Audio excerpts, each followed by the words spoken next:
जय श्री कृष्ण दोस्तों, आप सभी का इस आध्यात्मिक यात्रा में स्वागत है। आपने कभी सोचा है कि क्यों हमारी मेहनत के बावजूद हम सफलता तक नहीं पहुंच पाते? कभी मन एक काम करता है और कभी दूसरा। ऐसे ही हमारा मन भटका रहता है और अंत में हम सोचते सोचते थक जाते हैं। भगवान श्री कृष्ण ने गीता में इस समस्या का समाधान बहुत सुंदर ढंग से बताया है। चलिए जानते हैं। व्यवसायात्मिका बुद्धि रेके कुरु नंदन बहुशाखा हिनन्ताश्च बुद्ध्यो व्यवसायिना। हे कुरुनंदन, जो साधक एक निश्चित लक्ष्य को ध्यान में रखकर अपने कर्तव्य को करता है, उसकी बुद्धि अडिग और एकाग्र रहती है। लेकिन जिन लोगों का मन स्थिर नहीं होता, उनकी बुद्धि अनेक शाखाओं में बढ़ जाती है और वे अपने जीवन का उद्देश्य खो बैठते हैं।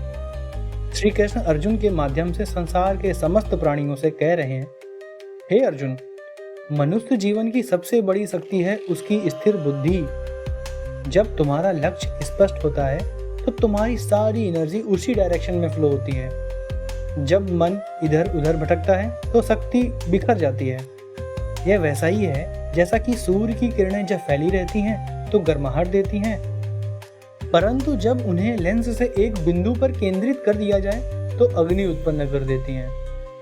सफलता और असफलता से विचलित हुए बिना जो व्यक्ति कर्तव्य धर्म का पालन करता है, उसकी बुद्धि दृढ़ रहती है। जबकि जो लोग केवल सुख, लाभ और दिखावे के पीछे भागते हैं, उनकी बुद्धि असंख्य शाखाओं में बढ़ जाती है। जैसा आप लोग देख सकते होंगे, आजकल सोशल मीडिया पर भी यही चल रहा है। हर कोई दिखावे के पीछे भाग रहा है और ऐसे लोग कभी अपने निष्कर्ष तक नहीं पहुंच पाते।